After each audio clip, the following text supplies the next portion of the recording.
বন্ধুরা, বৃষ্টির সন্ধ্যায় চায়ের সাথে খাওয়ার জন্য আলু সেদ্ধ করার ঝামেলা ছাড়াই খুব সহজভাবে কম সময়ে হাতের কাছে থাকা অল্প কিছু উপকরণগুলি দিয়েই ঝটপট মাত্র 5 মিনিটেই বানিয়ে ফেলুন মুচমুচে স্পাইসি এই রেসিপিটি।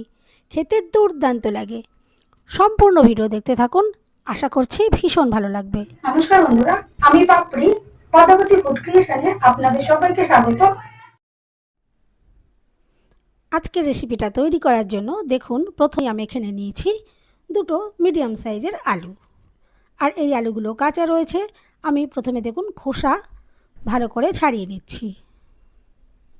এখানে আলু সেদ্ধ করার কোনো রকম দরকার পড়বে না, খুব কম সময় এই কাঁচা আলুগুলো দিয়েই ঝটপট বানিয়ে নিতে পারবেন।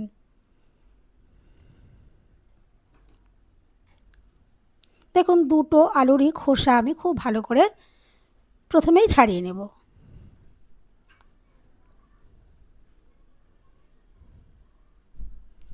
এরপরে জল দিয়ে আমি একবার ভালো করে আগে ধুয়ে নিয়েছিলাম, আর আবারও দেখুন জল দিয়ে দিলাম। অবশ্যই এখানে কিন্তু এভাবে একটু জল দিয়ে দিতে হবে। আর এখন আলু আমি দেখুন ছোট ছোট টুকরো করে কেটে নিচ্ছি।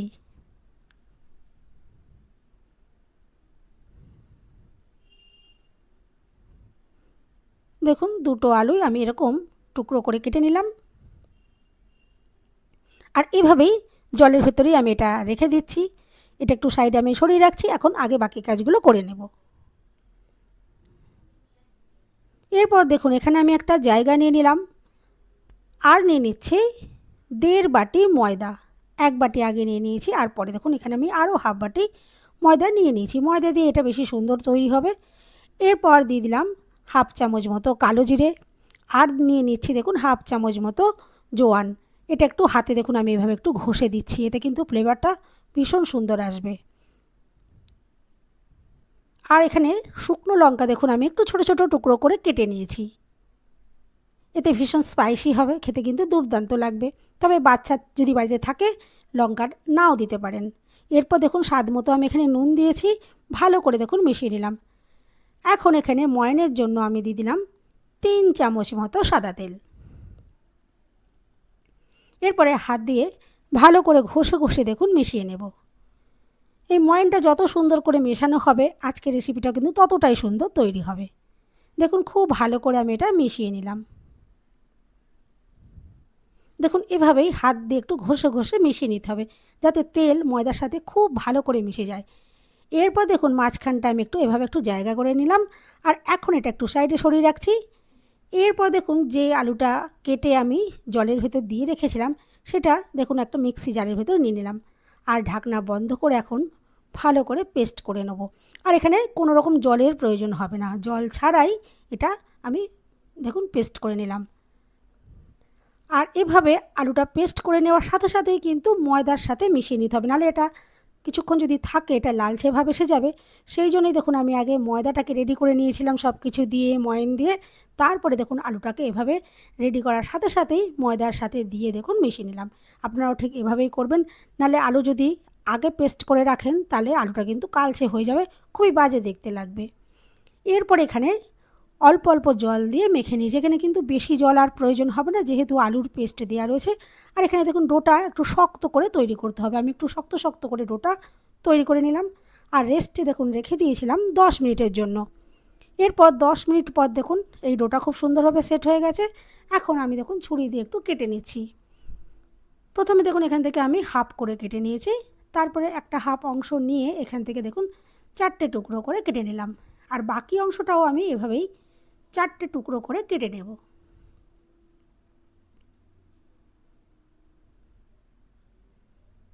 আর প্রত্যেকটা টুকরোকে দেখুন এভাবে হাত দিয়ে ভালো করে একটু গোল করে রেডি করে নিতে হবে, এতে পরে স্টেপ করতে খুবই সুবিধা হবে। বন্ধুরা, রেসিপি ভালো লাগলে একটা লাইক দিতে একদম ভুলবেন না। চ্যানেলটা সাবস্ক্রাইব করে পাশে থাকার অনুরোধ রইল।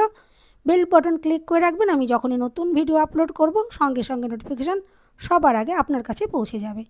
এরপরে একটা লেচি নিয়ে দেখুন আমি অল্প একটু গুঁড়ো ময়দা দিয়ে বেলে নেব। নর্মাল যেরকম রুটি আমরা বেলি সেভাবে দেখুন বেলে নিচ্ছি।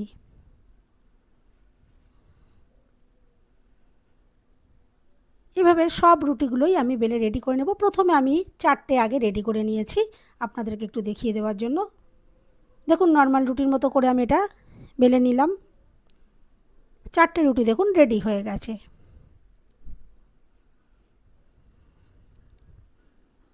এরপর এখান থেকে দেখুন একটা রুটি আমি নিয়ে নিচ্ছি, আর একটু নিচেও এই গুঁড়ো ময়দা একটু দেখুন আমি স্ল্যাবের ভেতরে দিয়ে দিলাম, তার উপরে আমি দেখুন রুটিটা রাখলাম। এরপরে সামান্য একটু তেল ভাবে নিয়ে দেখুন ভালো করে দেখুন আমি মাখিয়ে দিলাম, আর এর ওপরে নিয়ে আমি ছড়িয়ে দেবো দেখুন কর্নফ্লাওয়ার। দেখুন এখানে বাটির মধ্যে কর্নফ্লাওয়ার নিয়েছি, এতে কিন্তু খুবই মুচমুচে তৈরি হবে। আপনারা এখানে কর্নফ্লাওয়ার দিয়েই করার চেষ্টা করবেন, দেখবেন ভীষণ একটা মুচমুচে ক্রিস্পি ভাব আসবে, খেতে অসাধারণ লাগবে।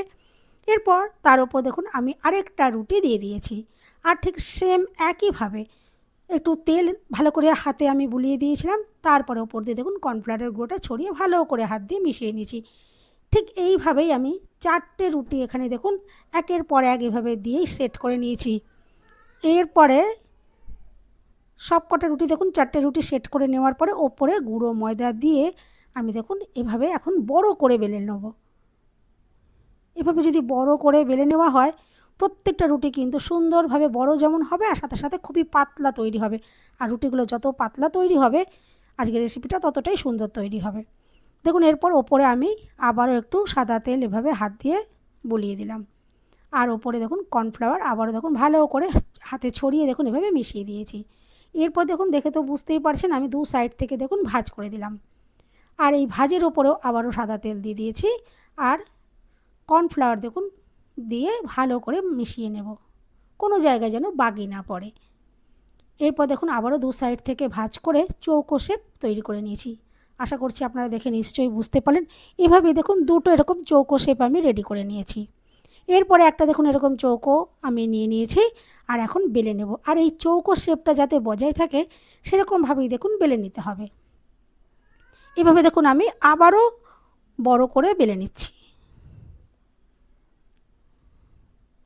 এরপর দেখুন একটা কৌটোর আমি ঢাকনা নিয়েছি, আর এরকমভাবে দেখুন কেটে নিচ্ছি। আমি আশা করছি ভিডিও দেখে তো নিশ্চয়ই বুঝতে পারছেন এগুলো দেখুন অনেকটা কাজু শেপে তৈরি হচ্ছে। এভাবে দেখুন ঢাকনাটা বসিয়ে আর এভাবে যদি চাপ দেওয়া হয় তাহলেই দেখবেন এরকম সুন্দর শেপটা চলে আসবে।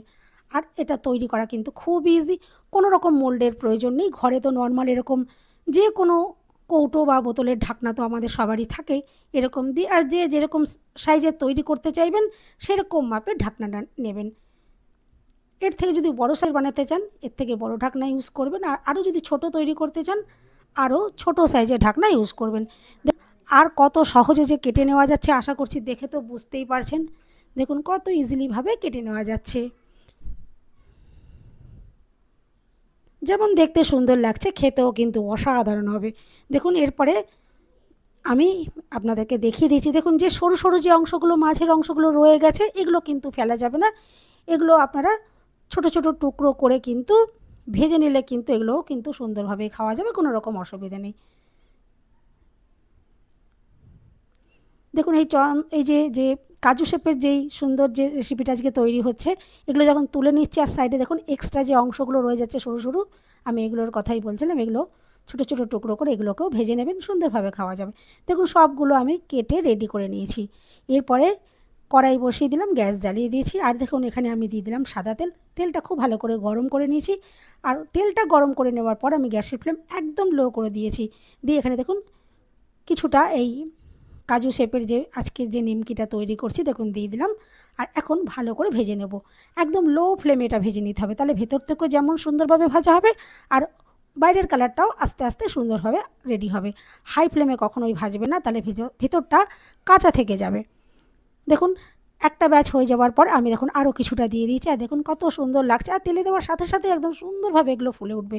যখন এগুলো তৈরি করেছিলাম অনেকটাই কিন্তু পাতলা পাতলা ছিল, আর তৈরি হওয়ার পর দেখুন ফুলে এগুলো কতটা মোটা মোটা হয়ে যাচ্ছে। আর আওয়াজ শুনে তো আশা করছি বুঝতেই পারছেন যে কতটা মুচমুচে আর ক্রিস্পি তৈরি হয়েছে, আর সাথে সাথে কিন্তু ভীষণ স্পাইসি। গরম গরম চায়ের সাথে এই বৃষ্টির সন্ধ্যায় অসাধারণ লাগবে। এইভাবে তৈরি করে কৌটো ভর্তি করে রেখে দেবেন। কোনো এয়ারটাইট কন্টেনারে যদি রাখেন এগুলো কিন্তু কোনো রকমভাবেই নষ্ট হবে না বা নরম হয়ে যাবে না, সারা মাস জুড়ে কিন্তু রেখে খেতে পারবেন। দেখুন চা নিয়ে আমি একদম রেডি হয়ে গেছি। খেতে তো অসাধারণ লাগবে। দেখুন, আর দেখে একটু আপনাদেরকে দেখিয়ে দিই যে কতটা সুন্দরভাবে এগুলো রেডি হয়েছে। দেখুন কতটা সুন্দর ফুলে দেখুন মোটা মোটা হয়ে গেছে। আমি কত ছোট ছোট করে কেটেছি, এগুলো দেখুন কতটা পাতলা ছিল।